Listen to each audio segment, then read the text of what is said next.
Apa kalau ngebantu bukan begitu caranya. Waktu itu kita teleponan seolah-olah kita bertengkar. Oh.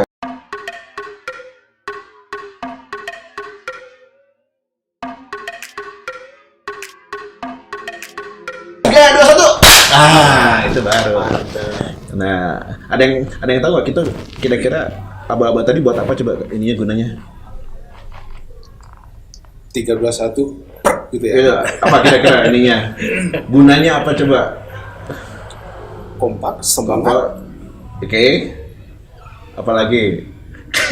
Semangat. Semangat. Yang bisa jawab ini Pak Doni malam. Pak Doni apa coba kira-kira? Atau mulai 3, 2, 1 tadi tepuk tangan. action kan? Action. Mulai. Nasdem. Enggak, supaya gampang editnya. Kan biar gambar sama suara sama gitu. Gitu. Ya, alhamdulillah apa namanya di malam ini di akhir bulan Mei ya. Kita ngumpul lagi di sini setelah lebaran kemarin dan sekarang kita Kang Upep ya kedatangan sahabat Kang Upep, teman berantem katanya. Bapak Jalasman, seorang kepala sekolah ya di Cipta Skill di Katamso ya. Iya, di Katamso gitu. Kalau ngelihat dari perawakannya ya, saya nggak kira loh seorang pendidik, saya kira kapten angkatan darat gitu ya. Saya mau nanya dulu ke Kang Upep. Kita juga sama-sama Kang Upep di sini ada Kang Asep Sudrajat, Kang Upep. Bareng-bareng kita ngobrol. Kalau baik awal meni tegang gitu. Bukan tegang, saya masih menyesuaikan. Saya mau nanya soal ini masa kecilnya Pak Jalasman. Lahir di Sumbung, Sumbu. Lahir di Sumatera Utara. Nama apa namanya Sumbu? Itu nama kota kecil Sumbu. 2 Oktober 64. Jadi udah tergolong manusia langka, udah gak tua juga. Iya loh, saya aja 74, 47. Jadi Pak Jalasman udah 57 ya. 3 tahun lagi pensiun sebagai kepala Enggak, sekolah. saya ngeliat nggak betul bedanya nggak jauh dengan kamu kan. Padahal kamu kan kekalian 90.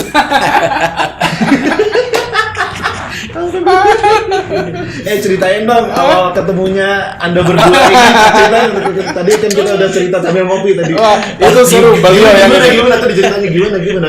Coba Pak Jalasman dulu. Wah. Jadi ceritanya gini. Gimana? Nggak salah ini 3 atau 4 tahun yang lalu ya. 3 atau 4 tahun yang lalu. Tapi persisnya Kang Upep pasti tahu itu pas ada Munas ya. Munas apa tuh? Nasdem. Surabaya. Oh. Nah waktu itu beliau punya ada tim gitu ya, datang ke sekolah untuk minta bawa surat sih pertamanya, teman-teman ini bawa surat. Beliau kan anggota Dewan di DPRD Kota Bandung. Jadi teman-teman beliau datang ke SMK Cipta Skill, membawa surat ini. Isinya adalah rekomendasi agar diberikan keringanan lah dan bantuan. Begitu. Kalau nggak salah juga untuk pengambilan ijazah waktu itu. Yang tertahan.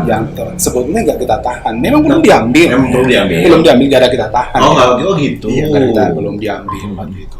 Nah, sebetulnya waktu itu kan tidak kenal maka tidak sayang. Kan gitu nih.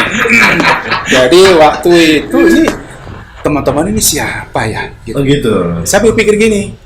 Kalau mau memang minta bantuan ya kita akan siap bantu, tapi tolong deh menurut saya ya kita bicara cara baik-baik kekeluargaan dan sebagainya kan begitu ya. Nah saya berpikir gini loh Pak, kami guru-guru ini sudah mendidik anak 3 tahun dengan sampai berkeringat tetesan air mata. Kalau penghargaan masyarakat seperti ini, aduh saya kira kurang pas ya. Jadi waktu itu kamu datang ke sekolahnya Pak Jalasman. Timnya datang. Jadi konsultasi. Jadi setelah waktu itu setelah ini ngobrol dan sebagainya, begitu ya saya katakan, loh ini belum bisa. Loh, lalu beliau bilang gini, ini yang ngomong ini tahu nggak ini? Ya siapa? Disebutkan nama beliau. Ya saya kan nggak kenal. Nggak kenal ya. Kalau nggak percaya, so disambungkan nelpon. Lalu beliau memang saya selalu loh. Gimana? Kalau itu beliau bilang gini, Pak Jalasman, saya siap datang ke SMK Cipta Skill. Saya akan bicarakan baik-baik dengan Bapak. Ya saya juga siap gitu ya. Tapi saya masih di Surabaya nih, kan gitu nih. Nah waktu itu saya agak ini memang Pak, kalau mau bantu bukan begitu caranya, seperti itu. Kalau bantu bawa dong uangnya kira-kira seperti itu. Nah, Lugas banget ya gitu. nggak ada Ya, seperti itu. ininya, ya. Nah sebetulnya itu ya menurut saya agak tinggi nadanya karena memang jauh kan gitu ya. Kan saya berpikir di Surabaya berarti kudu kencang nih suaranya. Bagus juga jaraknya jauh Kan beda ya Pak. ya, Iya benar. kencang gitu. Nah dan memang saya ini kan tadi Bapak Mas Lot nanya ya saya lahir di mana. Saya kan lahir di hutan nih ceritanya nih, di gunung nih. Jadi ya beliau pasti tahu ya kampung yang sana, kampung sini kan teriak baru dengar. Iya. Nah tapi saya sangat senang ternyata itu jalan ceritanya, Awal, ya. episodenya Awal saya ketemu kebersamaan. dengan beliau. Kayak gitu. Tapi nggak tahu waktu itu gimana kalau ya waktu pas Munas ya nggak tahu gimana juga waktu itu. itu gitu gimana ceritanya waktu itu? Iya sih, ini kan ceritanya menarik dan Gimana, Dan? kalau saya melihat dari apa yang terjadi waktu itu adalah bagian dari Dinamika. dinamika satu itu. Terus juga pendewasaan. Pendewasaan. Nah, saya berpikir tentang bagaimana persahabatan ini terjadi tidak hanya harus dengan cara yang baik. Ternyata ada hal-hal anggap Betul. ada cara yang kurang baik karena waktu itu kita teleponan seolah-olah kita bertengkar. Berdebat keras gitu ya. Sebagaimana Pak Jalasman sampaikan karena jauh kurang dengar ya mungkin saya juga seperti itu. Karena di Monas itu ramai berteriak orang. Iya. Tapi ini ada hikmahnya ketika teman-teman dewan yang lain dari Nasdem itu mengetahui tentang karakter saya waktu itu. Oh gitu ya. Jadi ada hikmahnya semua. Jadi ketahuan ya. Iya, Aslina Aslina kumaha? iya, aslina kan gitu. kumaha? Nah, akhirnya ini kita hampir lama udah janjian pengen ketemu tidak pertemukan juga. Mungkin ya saya berbicara soal ya mungkin Allah juga yang Padahal kan rumahnya deket kan? Iya. Padahal Pak Jasman itu berada di Ring Bandung. Iya, di Ring Bandung, termasuk dapil saya juga. Gede banget. Tapi ini akhirnya menjadi sebuah perjalanan, akhirnya ada pertemuan ya ternyata kita sampai saat ini bisa bersahabat, bisa Jadi sahabat. berkolaborasi Luar biasa, tentang hebat sekali. apa yang menjadi niatan kita bersama dalam sebuah memajukan pendidikan. Ya ini loh Gitu. yang saya dapat dari Anda berdua nih ya, satu kesamaannya benar-benar tingkat kepeduliannya terhadap orang yang ya menengah ke bawah tuh sangat-sangat tinggi tingkat kepeduliannya. Nggak kurang mampu. Nggak, saya justru malah jadi penasaran ke Pak Jalasman, ke Kompep juga. Apa sih yang dulu menyebabkan punya kepedulian seperti itu? Apa yang melatar belakangi? Siapa dulu? Saya dulu nih. Kompep dulu. Oke. Kita berikan kepada yang muda. Yes. Ya, yang muda dulu. Silakan. Jadi kita kalau berbicara kepedulian ini memang mengawali perjalanan saya itu, maaf ya saya sampaikan bahwa ketika saya sebelum menjadi anggota legislatif DPRD Kota Bandung itu saya berkiprah sebagai ketua RW. Itu ya, benar ya. Nah, kita lebih tahu di lapangan bagaimana kita harus memperjuangkan warga masyarakat yang memang tadi kurang mampu, apalagi di bidang pendidikan. Saya merasa dulu itu pengen sekolah itu sangat jauh. Saya berada di sebuah kampung Palemburan, ketika ingin sekolah lebih tinggi itu memang tidak seperti sekarang. Dulu saya berpikir tentang bagaimana warga Kota Bandung khususnya umumnya yang bisa meneruskan sekolah dengan tanpa ada biaya. Iya. Nah, alhamdulillah hari ini saya sebagai legislatif, maka di situ ada kesempatan untuk mendorong terkait dengan niatan itu melalui kebijakan-kebijakan yang ada di DPRD atau di legislatif. Jadi Pak Jalasman ya, saya pernah bikin bukan saya, jadi saya ngeliput ke UPEP. Iya. Ya, itu menemui pengamen jalanan. Oh ya. Didatengin Sama beliau. hujan-hujan. Serius, ada rekamannya di YouTube. Oke. Makanya jadi benar-benar kerasa banget gitu loh. Gitu. Nah, itu dari Komupep gitu. Kalau dari Pak Jalasman apa sih? Enggak, tapi tentunya enggak. Belum semua. Saya itu tentunya tidak hanya bisa berjalan sendiri. Tentang bagaimana saya memperjuangkan sebuah pendidikan untuk warga masyarakat yang kurang mampu, maaf ya. Dan saya malam ini apresiasi kepada Pak Kepala Jalasman, Pak Jalasman bahwa kita punya pemikiran yang sama, dan saya pun tidak akan bisa melakukan sebuah pekerjaan yang besar tanpa ada kerjasama. Akhirnya ini kan kerjasama kita bersama, Iya. melalui dari pemerintah, swasta, dan Iya, legislatif. jadi Yang akhirnya, kolaborasinya dapat ya. yang akhirnya kita muncul dan tumbuh tentang bagaimana warga Kota Bandung umumnya bisa mendapatkan pendidikan secara haknya dipenuhi. Kan seperti itu. Ngomong soal pendidikan ya, nih Pak Jalasman ya, kita bisik-bisik aja. Beliau ini padahal udah anggota dewan, tapi masih mau ngeberesin kuliahnya loh. Oh gitu ya. Iya. Jadi kayaknya lama-lama terbengkalai gitu, baru beres. Jadi Udah selesai cerita. alhamdulillah udah selesai gitu. Padahal kan beliau kan udah nyaman nih buat apa gitu, udah dapat gitu. Tapi baru loh. Nah, itu keren loh. Jadi beliau kan ngurus pendidikan, Aha. tapi beliau sendiri tetap menambah ilmu pendidikan. Ini bang keren. Jangan-jangan gitu. Gitu. Jadi tidak hanya ngurusin pendidikan, tapi beliau sendiri juga memajukan pendidikan pada dirinya. Dirinya sendiri kan. Keren banget. Luar biasa. Jarang-jarang seperti itu. Sekarang Pak Jalasman gantian. Nah, Apa latar belakangnya? Backgroundnya apa sih? Kok peduli banget sih? Iya. Kalau nggak salah, sorry, saya kasih sebuah ini dulu, Iya. kasih sebuah ilustrasi dulu buat yang nonton gini ya. ya. Pak Jalasman sekitar punya siswa antara sekitar 700-800 orang. Dan saya dengar katanya Pak Jalasman mengalokasikan sekitar 15% Yes. untuk gratiskan untuk yang tidak Keluarga mampu. yang kurang mampu. Untuk yang nggak mampu. Kan, sorry aja, saya juga orang pendidik, saya juga dosen, Iya. dan di sekolah swasta. Iya. Ya, ada satu aja siswa atau mahasiswa yang nggak bayar, itu bikin rugi Pak. Nah, kok mau-maunya gitu mau Pak Jalasman ini? Gimana ceritanya? Itu bedanya SMK Cipta Skill. Wah, justru itu kamu Pepnya. Ya. Pendidikan harus seperti Iya, itu. itu bedanya Pak Jalasman sama kepala sekolah yang lain. Kepala sekolah yang lainnya udah punya Innova, udah punya mobil sedan, ini Angger Avanza, kebenghar-benghar, rasanya namanya, ya kan? Justru itu kebanggaan saya. Oh ya? Kebanggaan saya karena apa? Kalau saya ganti-ganti mobil, Pak, maaf ini. Nanti alumni saya nggak tahu lagi bahwa itu mobil Pak Jess. Oh gitu ya? Tapi ketika mereka lihat, Iya, iya. oh itu pasti mobilnya Pak Jess bener. Jadi, Pak, Oh, bukan gara-gara nggak berani, nggak bisa ganti mobil, nggak, bukan ya? mungkin jadi aja. Kenapa? Pak, terus terang ya, kamu ini lebih baik Pak dana yang ada itu saya gunakan untuk menghebatkan anak itu.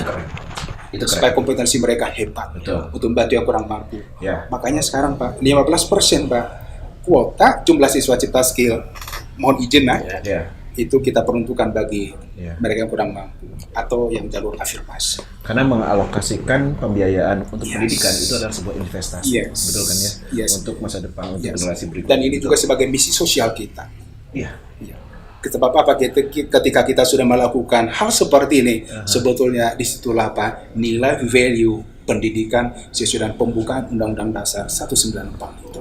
Di situ. Benar-benar ya, benar-benar implementasi realnya seperti apa Iya, dia. seperti Jadi itu. bukan cuma teori doang, Oh, bukan sudah cuma kita praktekin. benar ya. Keren ya. Seperti itu. Itu dia Pak. Nah, saya mau mundur lagi nih tentang masa mudanya Pak Jalasman nih. Ya. Ya, beliau teh kalau ngelihat dari kurikulum vitae-nya ya, pas lulus langsung ke Jawa. Yes. Nekat tuh Pak. Nekat sih. Nekat sih kan maksudnya. Gitu. Ceritanya kan gini Pak. Gimana? Bahwa kita punya filosofi gini. Orang tua saya mengajarkan gini. Ya. Kalau ingin hidup biasa-biasa, ya udah di sini saja. Iya, padahal kan dari sebuah lulusan universitas terbesar Iya. loh di Sumatera Utara. Gitu.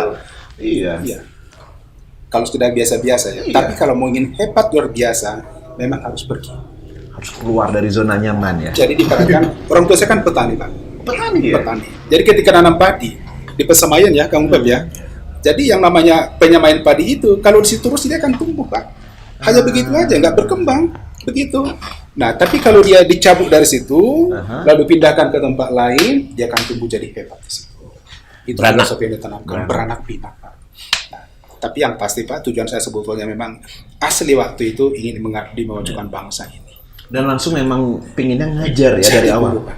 jadi guru. Pilihan saya memang jadi ingin jadi guru ya, dari mulai bimbingan belajar, Iya. terus guru bahasa Indonesia kan ya, bahasa Indonesia, kemudian guru UMKM juga, guru usaha. dan sampai sekarang saya mengajar Edan. tourism keperwisataan sampai sekarang dan bahasa Indonesia. Gila. Kemana-mana nih. Nah, saya mau nanya nih, Ada. Kang Opep, nyambung sama yang tadi Ya, nih, nyambung ya. ke yang soal apa namanya kuota untuk afirmasi itu. Isunya nih Kang Opep, Kang Opep kan emang paling diririuhnya sama soal ini tehnya. Katanya sekarang teh bikin SKTM susah. Ya. Bener itu teh? Ya, sebenarnya sih begini, SKTM itu memang mengawali di tahun kepemerintahan yang dulu. Ini dianggap bahwa ada sebuah yang kurang tepat untuk pengeluaran SKTM. Tapi tentunya kalau hari ini kita melihat, kita tahu semua bahwa kondisi hari ini adalah kondisi yang memang kondisi yang sangat sulit. Iya. Pandemi kayak gini ya. Karena dengan adanya pandemi itu berdampak ke semua. Iya. Mulai apalagi dengan secara ekonomi masyarakat. Nah, kita sebenarnya bukan susah sih. Sebenarnya kalaupun toh selama ini pemerintah mensosialisasikan tentang bagaimana masyarakat ini bisa masuk ke data. Karena yang apa ini DTKS yang itu ya? ada data DTKS itu memang ini menjadi sebuah evaluasi buat kita, Iya. khususnya pemerintah Kota Bandung. Karena supaya tadi apa yang menjadi cita-cita khususnya dalam pendidikan tentang bagaimana kita menolong warga yang kurang mampu itu tepat sasaran juga. Gitu. Karena kita juga tidak bisa, apalagi kalau kita mengingat dengan peribahasa atau apa bahwa adil itu bukan sama. Kan seperti itu. Ya. Nah, Ya. bagaimana kita bisa mengoptimalkan warga masyarakat yang betul-betul pada kondisi saat ini kekurangan, itu kan? Makanya saya apresiasi kalau Cipta Skill ini bisa berani datang hadir di sini untuk kita berdiskusi, Iya loh. berbicara, menyampaikan informasi terhadap warga masyarakat Yes. melalui Nasdem ini. Yes. Iya. Karena saya yakin kita Nasdem itu sama-sama untuk memperjuangkan. Nasdem adalah sebuah partai perubahan. Betul. Artinya, apalagi kalau kita berbicara tentang Nasdem di visi misi. Visi misi Nasdem itu kuat sekali tentang bagaimana pendidikan ini bisa dirasakan oleh Iya. masyarakat. Bagaimana kadar Nasdem ini memperjuangkan tentang hal itu. Iya. Termasuk budaya. Begitu kan? Nah, ini budaya. Betul. Pak Jasman ini sudah bisa menyampaikan tentang ini adalah budaya. Iya, Maksudnya iya. budaya sosialisasi masyarakat agar tidak menjadi salah penilaian Iya, iya, tentang betul. apa yang menjadi cita-cita dan niat kita. Ini bagus. Kalau saya apresiasi salah satu kepala sekolah yang berani seperti ini. Iya loh, nekat tuh saya mah. Berani berbicara di tempat seperti ini begitu. Tapi saya yakin ini niatan yang sama. Kita hanya mendorong, kita hanya menjadi kepanjangan tangan tentang apa yang menjadi cita-citakan SMK Skill melalui Pak Jasman ini. Begitu. Yang penting kan yang namanya niat baik itu benar-benar tersampaikan. Betul. Jangan sampai ada punya niat baik tapi nggak punya corongnya untuk menyampaikan kepada publik, itu yang penting gitu. Tapi saya tadi waktu pas sebelum kita ngobrol ini sambil ngopi tadi, saya dengar cerita Pak Jasman lumayan lucu ya. Ada orang yang ngaku-ngaku tidak mampu. Banyak. Banyak juga ya. Gitu. Jadi benar-benar Pak Jasman ini benar-benar sangat-sangat selektif juga tapi ya sebenarnya untuk kuota kayak gitu, karena banyak juga mungkin yang itu tadi ya karena misadministrasi di lapangan. Memang sebuah yang diperlukan tentang bagaimana sekolah ini ada ketegasan. Tapi dalam ketegasan itu tentunya dalam konteks saya sebagai legislatif, apapun yang diberikan sebuah kebijakan dari sekolah itu harus ada jalan keluar. Tetap harus ada jalan keluar. Tidak semena-mena gitu kan. Betul. Tapi saya yakin selama ini ada beberapa sekolah swasta yang terus kita komunikasikan tentang tadi yang disampaikan Pak Jasman, ada persoalan ijazah yang belum diambil. Iya. Kalau saya hitung-hitung udah berapa ratus Pak sebenarnya mah gitu. Tapi ya udahlah, kita berjalan dan alhamdulillah dengan sebuah persoalan-persoalan itu saya bisa bersilaturahmi, saya bisa menjadi sahabat walaupun belum menjadi sahabat yang terbaik sampai saat ini. Pada masih dibangun terus dan terus teman-teman kepala sekolah yang swasta lain juga kita terus berkomunikasi karena Iya. saya yakin Kota Bandung apalagi misalkan dalam tentunya PPDB ini luar biasa kalau misalnya sudah disiapkan 15%. Tapi saya yakin pada porsi secara teknis apakah itu nanti bisa berubah atau tidak atau ada pengisian dalam konteks aturan 15% itu gitu kan ada 5%, ada yang lainnya jalur transportasi, jalur kan ada juga gitu. Tapi sebenarnya Pak Kampret, saya pengen nanya ya, sebenarnya di pemerintahan ya itu ada nggak sih alokasi khusus gitu misalnya buat para siswa yang mungkin terhambat sehingga si ijazahnya tertahan itu bukan di sekolah negeri ya, tapi di sekolah swasta. Itu ada Kalau sih jawabannya itu gimana? kalau alokasi sebenarnya sih ada, cuman peruntukannya tidak diharuskan untuk pembebasan ijazah ya Pak, tapi ada Bagian-bagiannya. bagian keikutsertaan pemerintah Kota Bandung melalui Dewan waktu itu ada dorongan untuk bantuan ke sekolah swasta. Nah, cuman memang bantuan itu kan tidak dituliskan untuk pembebasan ijazah. Pokoknya bantuan. Pokoknya bantuan. Nah, kita coba ya makanya itulah artinya bagaimana kita membangun ikatan emosional. Iya, emosional. Itu emosional dengan teman-teman kepala sekolah, dengan guru-guru swasta itu sih sebenarnya. Iya, makanya kalau misalnya dari praktisi pendidikan, dari pemerintahan gitu ya, sudah bisa disinergikan kayak gini, kayaknya mah udah nggak ada orang yang harus nggak ada masalah sih. tidak ada anak yang tidak sekolah Ya, kan? betul. Benar ya, harusnya kan gitu ya. Mestinya seperti itu. Harusnya seperti itu kan ya. Nah, tetapi kan faktanya di lapangan banyak juga orang tua belum paham, belum ngerti, lalu bingung, apalagi di masa PPDB. Nah memang kalau kita baca ya juknis PPDB yang sudah dikeluarkan Dinas Pendidikan Provinsi Jawa Barat Pak, bahwa di sana ada kebijakan bahwa untuk PPDB sekarang ini ada kuota 15%, Iya. peruntukannya untuk afirmasi. Untuk afirmasi. Nah, itulah ya yang kurang mampu itu. Nah, tapi sebetulnya kalau di Cipta Skill tanpa payung hukum itu pun dari dulu kita sudah lakukan itu. Sudah ada kita alokasinya menyediakan tempat untuk itu. Nah, jadi bahkan sekarang ini kita coba jemput bola, Pak. Jemput bolanya begini, baru sekarang kita lakukan ini. Mereka yang kurang mampu itu ada di mana sih sebetulnya kan gitu Pak. Ini sekaligus laporan ke beliau nih, mitra kami ya, di DPRD Kota Bandung. Nah kita coba sisir mereka. Jadi kita proaktif. Mereka itu kan ada di panti-panti asuhan Pak. Di panti-panti asuhan ternyata ya. Mereka banyak di panti asuhan. Jadi mereka yang dibantu itu Pak. Dan kami sudah mengunjungi beberapa panti asuhan. Kami berkolaborasi dengan mereka dan mereka sudah merespon. Mereka senang justru. Ada program ini. Ada juga kita juga berkolaborasi sekarang dengan panti asuhan. Ini baru program kita di tahun 2021. Dan hari Jumat kemarin, hari Sabtu kemarin ya, sudah ada dari panti asuhan datang ke kami. Dan langsung sudah membawa siswanya 2, bahkan ada mau datang lagi Pak Doni ya. Ada mau datang lagi, bahkan sampai 5 orang atau 10 orang lagi mau datang. Nah, jadi ini juga kami akan coba kolaborasi. Panti asuhan ini kan peduli bagi orang yang tidak mampu Pak. Mereka menyekolahin anak nih, tapi dana mereka terbatas. Kenapa tidak kita coba linkkan begitu? Nah, jadi Pak, mereka teman-teman di panti asuhan juga menyambut gembira. Loh kok baru kami tahu sekarang nih Cipta Skill ada program seperti itu. Kenapa nggak dari dulu? Nah, jadi kami juga akan coba terus ini kembangkan, tingkatkan lagi kolaborasi dengan teman-teman di panti asuhan sehingga kita berkolaborasi aja. Siswa yang tidak mampu di sana, yuk sekolahin deh kita. Kalau dulu tidak mampu, ayo bila baru kita duduk bersama, kita cari dananya dari mana. Tapi anak nggak boleh nggak sekolah, harus sekolah. Nggak boleh nggak sekolah ya. Dan Cipta Skill Pak memberikan jaminan. Anak Indonesia, anak Jawa Barat, anak warga Kota Bandung, kudu sekolah, nggak boleh nggak sekolah. Itu jaminan dan garansi dari seorang kepala SMK Cipta Skill atas juga rekomendasi dari beliau. Nah permasalahannya ini oke lah, semua bisa sekolah. Tapi kan semua beda-beda minatnya. Ini bukannya promo nih, tapi saya ingin tahu di Cipta Skill ada jurusan apa aja sih? Kalau gitu saya coba cerita dulu sedikit nih. Nah iya dong.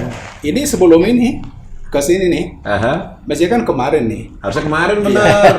Kita Tapi bisa siap. tapi ini juga ada acara. Oh, ada acara. Nah, hari kemarin dan hari ini. Hari ini apa poinnya? Tadi sebelum ke sini. Yaitu apa? Kami juga Pak sedang jalin link and match dengan industri untuk mencari apa? Mencari tempat kerja bagi lulusan kami. Keren. Nah, jadi ini Mas, ini ya hari Kamis atau hari Sabtu ya, atau hari Jumat hari Sabtu nih, kami akan akan mengirimkan siswa terbaik kami untuk bekerja di sebuah perusahaan. Meskipun di masa pandemi COVID-19, orang IT akan kami kirim seperti itu. Nah, Bapak kan bertanya tadi, Mas Not, jurusan apa saja? Apa aja sih? Jurusan informatika satunya RPL dan TKJ. Iya. Nah, yang kami kirim hari Kamis ini RPL-nya. Karena apa mereka minta yang terbaik, Pak. Iyalah. Yang terbaik. Kami akan kirimkan. Padahal belum lulus loh, Pak. Belum lulus? Belum. Pengumuman kelulusan SMK itu baru tanggal 3 Juni. Iya. Tinggal 3 Juni. Memang, Pak, maaf ya, ini bukan Iya, enggak ada guna. Cipta Skill belum lulus juga, Pak, udah pada kerja. Ya Allah. Nah, jadi satu RPL, rekayasa perangkat lunak, IT-nya itu ya, dan informatika. dan komputer jaringan. Komputer jaringannya juga, Ketiga, networknya. ada juga otomotif. Otomotif dibagi dua, teknik sepeda motor, kemudian kendaraan ringan. Nah, kemudian ada farmasi. Farmasi juga. Ya. Kemudian berikutnya yang keenam ada tata boga. 6 tata boga. Ketujuh ada perkantoran nih, admin. Administrasi kantoran. Jadi Mas Not, kalau misalnya Bapak nih kantor ini butuh admin, minta ke Cipta Skill. Kita siapin yang keren, yang hebat. Siap, ada gitu. Satu lagi Pak, sekarang apa? Jurusan perbankan keuangan. Nah, jadi ini ada 8 kompetensi kalian sudah terakreditasi A. Seperti Udah terakreditasi A. Terakreditasi A. Dan kita sekarang sedang mengembangkan teaching factory begitu. Yaitu sebuah pembelajaran industri yang ada di sekolah. Nah, jadi sebetulnya di Cipta Skill gini Pak, bukan sekedar membantu anak supaya bisa sekolah ya, dan bukan sekedar meluluskan, tapi lebih jauh dari itu bagaimana supaya anak ini setelah lulus kerja, bahkan lebih keren lagi, belum lulus sudah kerja, harus seperti itu. Mindsetnya sekarang kira-kira seperti itu, Mas. Jadi bukan hanya sekedar ngajar doang ya, Tidak. tapi juga tanggung jawab ke depannya gimana terhadap anak ini. Seperti itu. Edan. Jadi sampai 2021 ini sudah berapa angkatan lulusan? Cipta Skill itu berdiri kan 2009. Oh, jadi udah 12 tahun dong ya? Iya, 12 tahun ya. Jadi udah 10 angkatan. Udah 10 angkatan ya. 10 angkatan. Dan penyerapan tenaga kerjanya? Bagus, sangat bagus. Oh, iya. Rata-rata udah pada kerja semuanya. Alhamdulillah ya, udah kerja semua. Karena memang kami di Cipta Skill nanti tolong Mas Not datang aja, Kang Pep bisa undang datang. Iya. Dan dia seperti apa? Karena memang soalnya kami kan kedisiplinannya itu yang paling utama Pak, karakternya. Lalu budaya kerja industrinya kami tanamkan Pak di SMK Cipta Skill itu. Fasilitasnya lengkap semua. Boleh lihat. Menarik. Boleh lah nanti datang harus datang nih. Harus datang sama Pak Doni kan yang di bagian IT. Ini bisa jadi percontohan di Kang Pep nih. Ya, tambahan Iya. Mas Not. Ini supaya dipahami lah, kita juga ingin menyampaikan terhadap warga masyarakat Kota Bandung bahwa hari ini SMK itu sudah menjadi kewenangan provinsi. Iya, betul. Tanggung jawabnya provinsi. Tapi karena kita DPRD Kota Bandung peduli terhadap warga Kota Bandung, betul. Tetap kita mendorong. Nah, satu itu. Yang kedua, masyarakat juga sebenarnya tidak usah takut dengan anaknya sekolah ke swasta sebenarnya. Iya, bener loh. Karena begini. Kita kalau berbicara keseluruhan masyarakat Kota Bandung yang ingin masuk sekolah negeri itu memang ada keterbatasan. Di sisi lain sekolah-sekolah ini belum terbangun, belum memadai untuk menerima anak warga Kota Bandung yang besok atau hari ini akan mengikuti PPDB. Tapi kan terkadang masyarakat itu masuk ke swasta itu terkesan ini mahal dan itu ini. Iya, benar itu mah dogma bisa itu di masyarakat. Saat ini kesempatan sebenarnya Pak Jasman sudah menyampaikan, apalagi dengan tadi prestasi-prestasi yang luar biasa. Masyarakat kan harus paham, anak disekolahkan itu mau apa? Saya yakin mau bekerja. Kerja. Iya. Ya. Betul. Nah, swasta ini saya dulu sekolah itu swasta. Saya tuh tidak pernah merasakan negeri. Ada swasta bersubsidi itu dengan negeri. Tapi ya sampai saat ini alhamdulillah hari ini saya jadi seperti itu. Itu tentunya. Lu kan anak STM kan dulu. Tukang dulu kan. jadi saya intinya coba gitu untuk lebih memahami tentang apa yang satu menjadi kebijakan, dua menjadi sebuah pilihan alternatif kalau memang masyarakat hari ini tidak terterima ke negeri itu ya sudah masuk ke swasta. Iya. Karena yakin kalau berbicara kurikulum, berbicara pendidikan itu swasta juga akan dinaungi. Yes. Dan mengikuti tentang apa yang menjadi kewenangan atau aturan-aturan Kemendikbud yang ada di Iya, bisa. betul. Apalagi Tidak kalau- bisa. Kalau Betul. nggak salah tadi kan saya dengar PPDB sekarang sudah ada pilihan swastanya juga ya. Iya, betul. Ada kan Betul. jadi benar-benar penyemarataan semua ininya udah nggak ada perbedaan lagi antara Iya. negeri swasta gitu. Iya, Oh, ya. begitu. Keren banget loh. Gitu. Nah makanya kami juga sebagai institusi pendidikan begitu di bawah naungan Dinas Pendidikan Persija Barat, Iya. gitu, KCD wilayah 7, tentunya melaksanakan PPDB sebagaimana yang sudah ada di Juknis Pak. Ya. Sesuai dengan juga Permendikbud kan gitu. Nah, salah satunya di sana memang bahwa di PPDB sekarang ini bagi siswa yang daftar ke negeri, ya, di sana sudah ada pilihan ketiganya. Pilihan ketiganya Ya, ada ya. maksudnya itu ya. apa? Jika tidak diterima di pilihan 1 1 dan 2. pilihan 2 yang Tiga. itu rata-rata di negeri ya, Di negeri, bisa betul. masuk pilihan ketiga. Nah, sekarang gini kamu Pep, ini sekaligus juga pencerahan kepada warga nih. Iya. Nah, bagi warga yang kurang mampu, Kota Bandung nih, ya, silakan itu ketika mengisi aplikasi PPDB online-nya, itu justru wajib mengisi swasta sebagai pilihan ketiga. Wajib malah Wajib. ya. Oke. Kalau nanti tidak diterima di pilihan 1, pilihan kedua otomatis masuk ke swasta kan? Iya. Nah, ini sudah ada ketentuan dari dinas provinsi. Nanti mereka ini Pak, pemilik KETM, keluarga ekonomi tidak mampu, otomatis akan dapat bantuan dari dinas provinsi. Dan itu sudah berlangsung tahun kemarin. Tahun kemarin sudah berlaku Pak. Udah berlangsung. Sudah. Tapi baru tahu. syaratnya adalah siswa tersebut harus memang mengisi pilihan ketiga swasta di situ. Nah, sekaligus Berbarengan, saja, segera. ya, sekaligus juga kami sampaikan kepada warga Kota Bandung, ayo bersama-sama supaya nanti dapat bantuan dari pemerintah. Bagi yang kurang mampu itu, silakan isi di situ. Pilihan pertamanya di mana silakan, pilihan kedua di mana di negeri, tapi jangan lupa pilihan ketiganya SMK Cipta Skill. Bisa, Itu. men. Nah, itu kan dapat bantuan dari provinsi. Nyelimpet. Ini kan dalam rangka mendukung peran pemerintah. Betul. Gitu.